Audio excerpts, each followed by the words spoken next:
Dua says, Assalamu alaikum rahmatullah, I understand that celebrating the new year is forbidden. Does that mean making a new year resolution is also forbidden?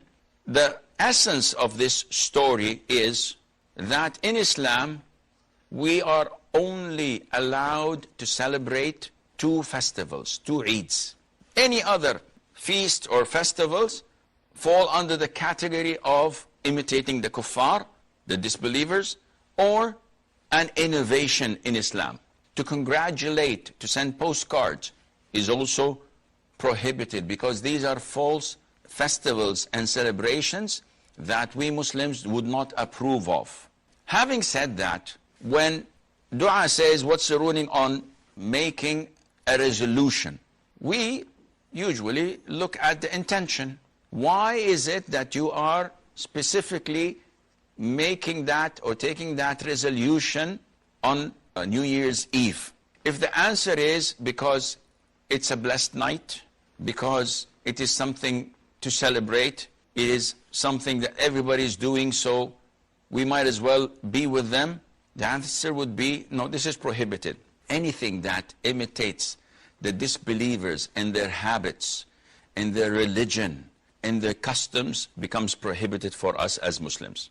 Abdullah ibn Umar, may Allah be pleased with him, said, the Prophet said in a long hadith, alayhi salatu salam, وَمَنْ تَشَبَّهَ بِقَوْمٍ فَهُوَ مِنْهُمْ. Whoever imitates a people, then he is one of them.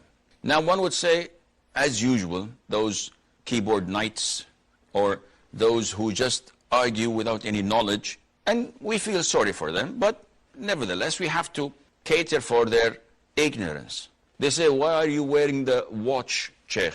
And your clothes are made abroad. What? Listen good. When we say that it is prohibited to imitate them in what is part of their customs, their religion, their habits, this means that whatever they are known to do and no one else does that.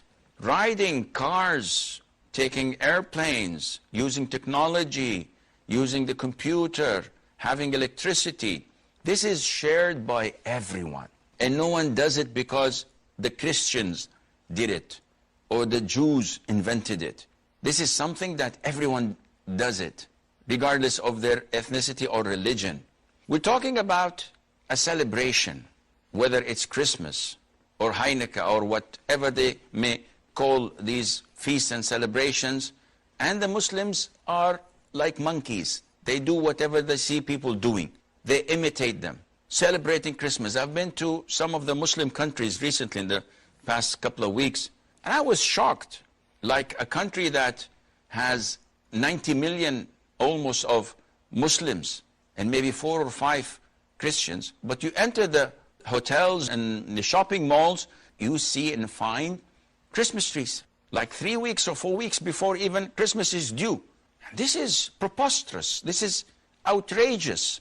Never ever you would go to Washington or to London or to Paris and you'd find them celebrating Eid al-Fitr or slaughtering sheep on the 10th day of the Hijjah for Eid al-Adha and trying to share with the Muslims their festivals. This is never the case. You have Abdullah, Muhammad, Ali, Ahmad, and the wives Fatima, Khadija, Aisha, Safiya, Hafsa, Hajar. They look as Muslims, yet they celebrate and pretend to be Christians.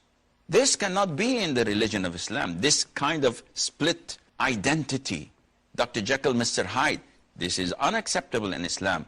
The identity of a Muslim is crystal clear.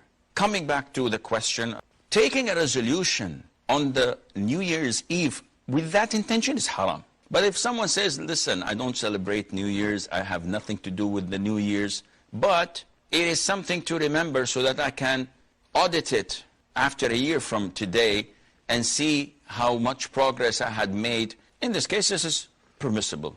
Like what a lot of the merchants and traders and businessmen do when they come to the closing year and they audit and they look into whatever they have in their stores and try to know the profit and the loss, etc., give their financial statements. This is not related to religion or to customs, but rather it is a date of the year. And Allah Azza wa Jal knows best.